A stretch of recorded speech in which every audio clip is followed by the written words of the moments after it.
What's up, YouTube? It's your boy John from the Jersey Shore, and I am back with you today to give you my review of the 1989 film A Nightmare on Elm Street Part 5, The Dream Child.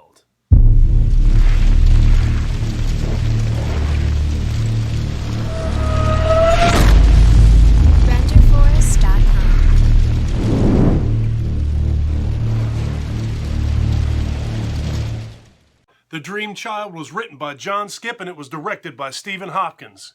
Starring Lisa Wilcox, Kelly Jo Minter, and of course, Robert Englund as Freddy Krueger. A Nightmare on Elm Street 5, The Dream Child. It's a boy! Oh, man. So in The Dream Child, Lisa Wilcox returns to reprise her role as Alice. In this film, she is pregnant. So as usual, Freddy is showing up in everyone's dreams or nightmares, and she can't figure out quite what's happening. So at one point, she comes up with the idea to go get checked out by a doctor, and she actually questions the doctor as to whether or not her unborn child could be having dreams or nightmares, and that's where she recognizes or realizes that Freddy is in fact coming and attacking her friends and herself through the dreams of her unborn child. So I'm not going to hash through all the details of this movie. I know a lot of times I'll give minor details of like the first half of a movie, but I'm not even going to bother doing that with this movie. The first thing I want to do is I want to start off with the pros of this movie.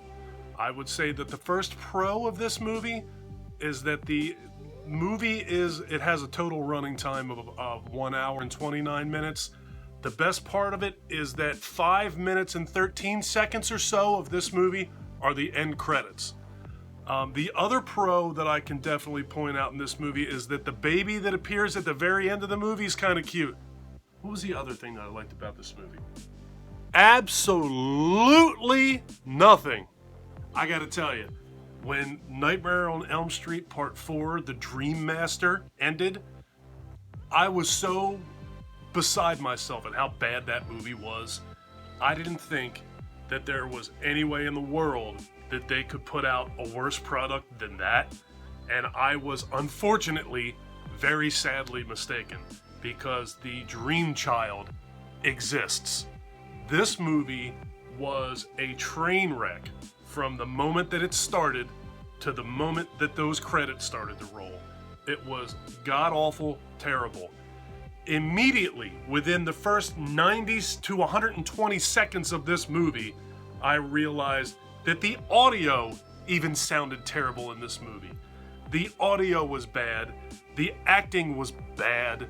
The sets were bad. Oh, you know what? There was one other good thing in this movie that was almost, it wasn't even good, it was almost good. The main character was taking a shower, and you kind of got a fuzzy image of her through the shower door when the shower started to flood. That was also that was almost a good part. Freddy Krueger looked like he was made out of Play-Doh in this movie. That was terrible. There were a couple scenes where you saw like a baby Freddy in this movie. That was terrible. Everything about this movie was just a disjointed, nonsensical story. I don't even know if you can call this a story. It didn't make any sense. It was terrible. When the original Nightmare on Elm Street movie came out, when Wes Craven put out A Nightmare on Elm Street in 1984, he had an absolute gold mine of an idea. A cash cow, a scary character, a great movie. It was a great product. And you go from 1984 to 5 years later, in 1989, you put out 5 movies that progressively get worse and worse and worse. How you went in 5 years from a fantastic, legendary piece of genius writing to absolute horseshit garbage, it blows my mind how much of a comedic joke that character became. I mean, he was legitimately scary in the original movie, and he wasn't bad in the second movie. He started to get a little goofy in the third movie. The fourth movie, he was a comedian, and in this movie, He's not scary. He's not funny. He's not cool to look at anymore. He's ridiculous. I forgot how bad this movie was. I just finished watching this movie a few minutes ago, and I told my wife that apparently my subconscious completely blanked this movie out. I've had that happen with a couple of movies since I started to do this review and I started my YouTube channel. I'll go back and see a movie and forget how awful it was, and I think it's just because I love horror movies so much that when I come across a piece of garbage like this, that my mind forcibly makes me forget how bad it was. It's my intention to go from part 1 all the way up to the New Nightmare and then review the remake of A Nightmare on Elm Street that everybody else seems to hate. Everybody seems to hate that one, but I don't see a whole lot of hate online about this one. That doesn't make any sense to me whatsoever. But I'm planning to rank all of the Nightmare on Elm Street movies throughout the entire franchise, including the remake. And I thought, without a doubt, Part 4 would be first one that I went over because that was going to be the worst. There's no way in the world. Part 4 looks like The Godfather compared to this turd. This has definitely got to be the worst. I don't remember Freddy's Dead all that well. I remember the New Nightmare a little bit. Freddy's Dead I don't remember very well at all. But I can't even for a second imagine that it was as bad as this one. I'm gonna watch that sometime within the next week, and I'm pretty sure it's safe to say that I won't hate it as much as I hated this one, but you never know. I thought that way from 4 to 5. Hopefully I'm wrong going from 5 to 6. I guess there's a lot of people out there who are just diehard Nightmare on Elm Street fans, and I get it. I feel that way about Halloween. I feel that way about Friday the 13th. There are movies out there and franchises out there that I absolutely, positively love. This just isn't one of them. I love the first movie. I like a couple of the other movies that I've reviewed so far. You can go and check my other videos out on here.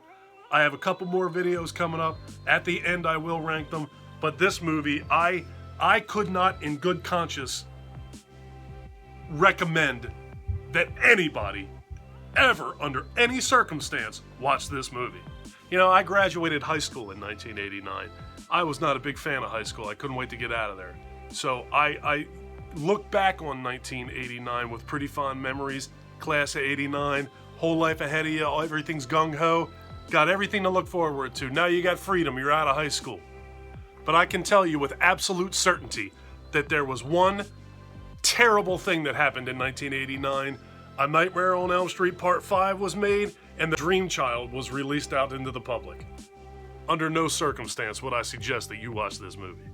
Alright folks, that is it. That is my review of this train wreck of a movie, A Nightmare on Elm Street Part 5, The Dream Child. If you like this video, please give me a thumbs up. If you really like this video and you have been enjoying my content up to this point, please do me a huge personal favor. Click that subscribe button, and after you click that subscribe button, ring that notification bell. Take care of yourself, take care of each other, have a kick-ass day, and thank you for watching.